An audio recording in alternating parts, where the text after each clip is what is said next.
This channel does not promote any violent, harmful, or illegal activities. All content provided by this channel is meant for an educational purpose only. আপনাদেরকে যে ছবি দেখাচ্ছিলাম কলকাতা জল ছবি আরেকবার দেখাই আপডেট হয়েছে জলমগ্ন কলকাতার থনথনিয়া সুকিয়া স্ট্রিট সেন্ট্রাল এভিনিউ সহ উত্তর কলকাতার একাধিক অংশ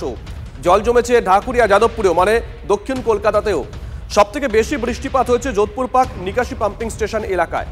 133 মিলিমিটার বৃষ্টি হয়েছে এই এলাকায় দিকে দিকে জল ছবি UEM Jaipur is a perfect target for prospective students aspiring for good jobs, good education with future-ready skills. আজও দিনভর দুর্ভোগ অন্তত কলকাতা ছবি এইরকমই কি থাকবে সেদিকে নজর থাকবে যদিও মেয়র পরিষদ তারক সিং তার সঙ্গে একটু আগে আমরা লাইভে কথা বলেছিলাম তিনি বলেছেন চিন্তার কোনো কারণ নেই জেলাতেও একই ছবি কিন্তু কলকাতায় গঙ্গায় যদি জোয়ার আসে লক গেট বন্ধ থাকলে শহরে জলমগ্ন পরিস্থিতি ভয়াবহ হতে পারে এমনটি আশঙ্কা করছেন অনেকেই দুর্যোগপূর্ণ আবহাওয়া গতকাল প্রায় সারাদিন সারা রাত বৃষ্টি হয়েছে এবং এই দুর্যোগপূর্ণ আবহাওয়া আরও বেশ কিছুক্ষণ স্থায়ী থাকবে এমনটাই কিন্তু আবহাওয়া দপ্তর সূত্রে জানানো হচ্ছে এবং তার জেরে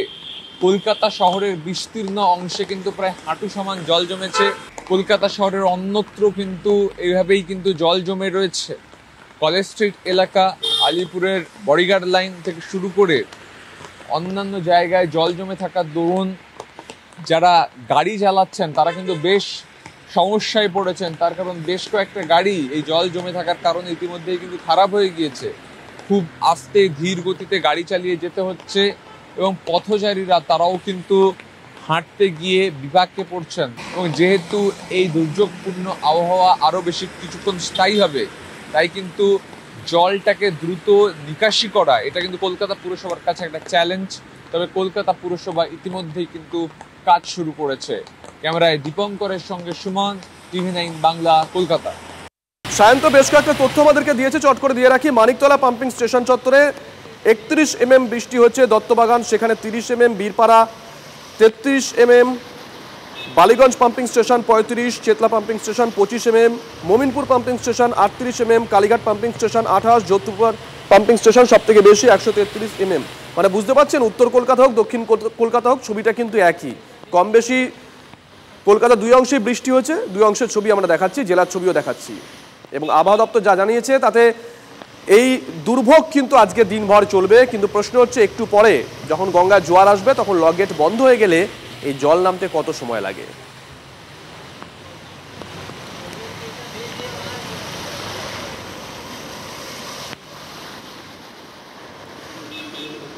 আমরা ছবি তো দেখাচ্ছি আরেকটু বিস্তারিত আপডেটটা নেই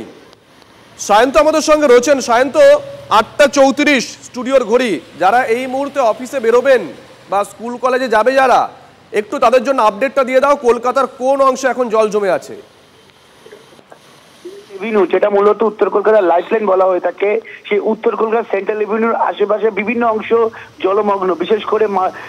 থনথনিয়া college square central Girish park সহ একাধিক অংশ কিন্তু জলের তলায় রয়েছে কোথাও হাঁটু সমান কোথাও গোড়ালি সমান জল একই সঙ্গে উত্তর কলকাতার যে মধ্য কলকাতার যে ক্রসিং পয়েন্ট অর্থাৎ চাঁদনি চক সেন্ট্রাল সেখানেও কিন্তু জলমগ্ন হয়ে রয়েছে অর্থাৎ এই অংশটা কিন্তু সম্পূর্ণ জলের তলায় বলেই ইতিমধ্যে কলকাতা পুরসভার তরফে জানানো হয়েছে নিকাশি পাম্পিং স্টেশন ডিপার্টমেন্টের আধিকারিকরা কাজ করছে পাম্প নামানো হয়েছে কিন্তু জল এখনো সরানো যায়নি অন্যদিকে দক্ষিণ কলকাতার যোধপুর পার্ক যাদবপুর টালিগঞ্জ এমনকি দক্ষিণ শহরতলির বিভিন্ন অংশ কিন্তু জলের তলায় রয়েছে কামরাহরির বিভিন্ন অংশ জলের তলায় রয়েছে চতুর্পাক নিকাশি পাম্পিং স্টেশনের অন্তর্গত এলাকাগুলি জলের তলায় রয়েছে সেখান থেকে জল নিষ্কাশিত করা এখনো পর্যন্ত সম্ভবপর হয়নি স্বাভাবিকভাবে উত্তর এবং দক্ষিণ কলকাতার এই বিভিন্ন অংশ কিন্তু জনজীবন সম্পূর্ণ বিপর্যস্ত হয়ে রয়েছে বলে ছবিতে উঠে আসছে ইতিমধ্যেই পাম্পিং স্টেশনের আধিকারিকরা নেমেছেন তবে কতক্ষণে জল নামানো যাবে সেটা নিয়ে সংশয় রয়েছে কারণ জোয়ার আসতে চলেছে 10:30 নাগাদ তখন কিন্তু গঙ্গার লক গেট বন্ধ করে দেওয়া হবে তখন কিন্তু জল আর বের করা সম্ভবপর হবে না তাতে পরিস্থিতি কিন্তু আরো ভয়াবহ হবে বলেই মনে করছেন পুরসভার আধিকারিকরা শান্ত একটু আগে সুপ্রিয়র সঙ্গে কথা বলছিলাম সুপ্রিয় গণপরিবহনের ছবিটা শহরের যে গণপরিবহন তার ছবিটা তুলে ধরছিল বাস অন্যান্য দিনের তুলনায় কম অটো কম রয়েছে এমনকি অ্যাপ ক্যাব যেগুলো সেগুলো ভাড়া সেটাও আকাশ ছোঁয়া তুমি একটু চট করে আমাদের বলো যে ট্রেন লাইনে কোথায় কি ছবি কোনো জায়গায় কি ট্রেন বাতিল হয়েছে বা কোন কোন ট্রেন দেরিতে চলছে কি অবস্থা এখনো পর্যন্ত ট্রেন বাতিলের কথা জানানো হয়নি শিয়ালদা বা পূর্ব রেলের তরফে। তবে হ্যাঁ, উল্টোডাঙ্গা, বেলঘড়িয়া, টিটাগড়, বারাসাত সহ একাধিক সেকশনের লাইন কিন্তু জলের তলায়, যে কারণে একাধিক সাবারনান ট্রেন কিন্তু সম্পূর্ণ লেটে চলছে এবং সেটা 10-20 মিনিট নয়, ঘন্টার পর ঘন্টা দেরিতে চলছে বলে ইতিমধ্যে পূর্ব রেল এবং শিয়ালদা ডিভিশন সূত্রে জানানো হয়েছে। তবে জনজীবন যেহেতু শিয়ালদার উপর অনেকটাই নির্ভর করে কর্মব্যস্ততার